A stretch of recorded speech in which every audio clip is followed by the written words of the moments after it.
Om Namo Narayana, welcome back. We're working our way towards the end of Radha Karana's introductory text to the Vasya Deva's Vedic Universe series, tongue-tied there.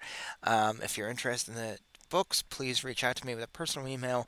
I will share with you books 2 and 3, this introduction, and there's another one, Drop Your Science, that I've read on this channel already. I'm happy to give those to you for free. Unless there's other avenues to find them online or buy them, I would encourage you to do that, to give money to him and his family, but as of right now, don't know of those avenues. Hopefully, this text is provoking thoughts and comments and things, and sometimes the discussions can really go into different avenues, and some of those other avenues are almost more important than the initial discussion, and that's why I share this. So here we go.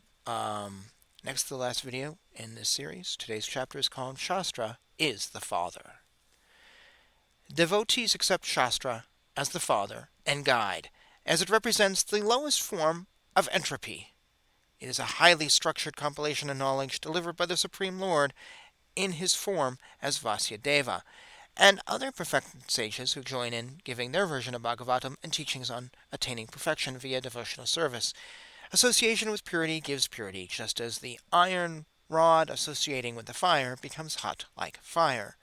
As time marches forward, if we do not acquire knowledge to elevate our consciousness, our entropic state intensifies towards ignorance. In this case, the aging body splinters the mind, for in each period called a life, the two are connected as one entity, and one affects the other. Higher states of existence, characterized by goodness, are attainable when our consciousness is well ordered. However, this is always relative in the material world. Therefore, the universe is divided into various regions, species, and levels of consciousness, with some individuals standing out due to their greater organizational skills or abilities within a specific domain. By aligning with spiritual principles and serving others, our consciousness becomes more structured, eventually transcending physical limitations and entering a higher mental dimension. This is repeatedly taught in Srimad Bhagavatam, and serious devotees do not overlook these teachings. This journey of spiritual evolution leads towards perfection in Brahman and beyond, and this is given to the devotees of Sri Narada by Srila Vasudeva in the form of metta programs. The importance of this statement should not be overlooked, as the universe is divided according to conscious awareness of the absolute truth.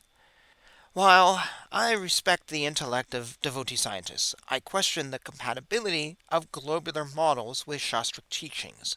If I were to see things through their eyes, maybe they'd claim my brain is now cleansed of all misgivings. However, they have not, and seemingly cannot, reconcile their globe-based models with Vasudeva's teachings, whereas in the model I present, which relies solely on Shastra, seems to align just fine. Hence, I maintain a cautious skepticism, asserting that their scientific theories are inadequate in fulfilling Srila Prabhupada's vision unless they adhere to Vasudeva's directives. These depict the Earth as stationary, with the Sun, Moon, and Sushumna planetary system revolving above it. It is my humble but mature realization that at present we have two opposing camps that have sprung up in our spiritual society, and these ways of seeing are incompatible. As President Roosevelt once said, a house divided cannot stand. Understanding this, caution should be taken. I know this separation to be the doing of some intelligent planning representing Kali, and it has a reason. However, in the spirit of unity and diversity, I propose that if devotee scientists like to speculate on hidden dimensions and globes floating in endless space, they continue to do so in the mood of sincere service, while putting the authority of the Bhagavatam first, and having their presentation align with all verses of all cantos. At the same time, if other devotees wish to adopt higher principles for gravity wherein the earth is stationary, and they abandon the spinning globe model, such devotees should also be encouraged in their service and be allowed to present their findings to the masses. In the aftermath of the COVID-19 psyop, it is noticeable that dubious people have taken positions of power both in the secular world and in the religious one. Such people, who are supposedly the leaders, are dictating what the masses see and hear. We small devotees, who are actually in the majority, but are supposedly in the minority in intellect and power, are not against the principles of Shastra, but are nevertheless unwelcome to present our findings. Although scientists are powerful and can defeat any opponent with their well-articulated and rather flowing language, intricate mathematic assumptions, and so-called laws, when dealing with Shastric matters, the basis for dispute between devotees should be decided by Shastra itself.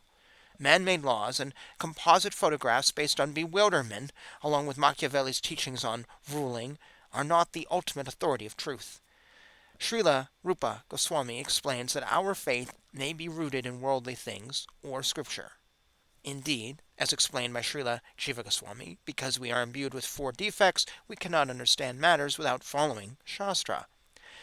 I have heard that the definition of stupidity is the person who does not know, but who will not ask, and then continues as if he knows. To avail myself of this dilemma, I openly admit that I have not a drop of the intelligence most devotee scientists have, and concerning matters in line with Srimad Bhagavatam's truthful teachings, I dearly want to learn that which I do not know. However, if the teachings I receive are in line with some verses but clash with others, I reserve the right to politely decline further teachings along those lines. On the authority of the Father, that being Shastra, I request that from this day forward every devotee scientist and devotee following the dictates of science openly present their case based on scriptural verses, and not on hypothetical mathematical suppositions and word jugglery. If a hypothesis is presented to the masses and aligns with all verses of Shastra, and even some of the findings of science, the goal of representing Vasudeva is achieved. It'll do the Society of Vaishnavas no good to side with science over Shastra. Concerning this, we may inquire what it would mean for Vasudeva's teachings if we were to keep the present theory of Earth as a globe floating in an endless void of seemingly meaningless planets. Vasudeva was very meticulous in his offering, and has given truthful information on the universe. This includes, but is not limited to, various races and species, social structures, mountains, rivers, oceans, gardens, divisions of time, character development, forbidden areas, and areas for enjoyment and punishment, to mention but a few of the things on the flat earth of Bhumandala. All these will be negated, and Vasudeva's authority put in question, if we accept the current globe model and assume we are alone in the universe, and to add insult to injury, atheism will increase.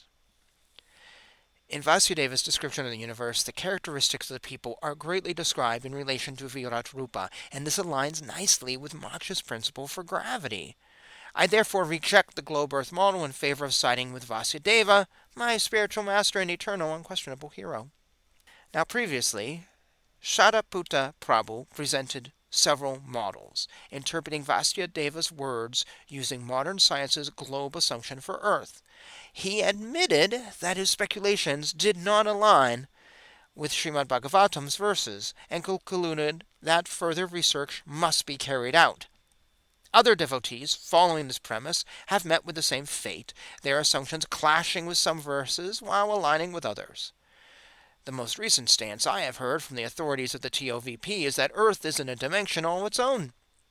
Thus, by default, Vasudeva's teachings can be accepted as they are, but they have no particular bearing with the real universe that we understand through agencies like NASA and instruments created by science. I would not mind publicly debating that matter using Shastra as the judge and jury, but sadly I am not allowed into this private area of scientific, scholarly devotees. Instead, I have written 3 books on this matter, which I will present to the common man instead. Suppose, instead, we conduct tete-a-tetes with AI, and is akin to speaking with the best scientist that will never budge from his position. In that case, we find that nothing from Scripture can be used as scientific proof. Rather, the AI asserts that the Vedas simply present cultural and spiritual concepts that in no way have any relevance to the actual structure of the physical universe and are simply not scientific. As AI has now taken over as the teacher of humanity, our children and their children will be taught nothing other than what is programmed into the AI chatbot. From where I stand, that represents a very bleak and dark picture for humanity. Sadly, our current devotee scientists are following this to the T. To this day, I do not see one serious challenge to the current atheistic premise regarding the creation and structure of the universe from any scientific member of the TOVP, a temple project that is designed to show the Vedic theistic understanding of the universe. Sages say that passion not dedicated to the Lord's service takes one towards sense gratification and eventual implosion. In Canto 11, Chapter 25, the Lord describes the attributes of those in passion in the following way. Material desire, great endeavor, audacity, dissatisfaction even in gain, false pride, praying for material advancement, considering oneself different and better than others, sense gratification, rash eagerness to fight, a fondness for hearing oneself praised, the tendency to ridicule others, advertising one's prowess and justifying one's actions by one's strength, are qualities of the mode of passion. And that ends this chapter as a wonderful little excerpt to go off on.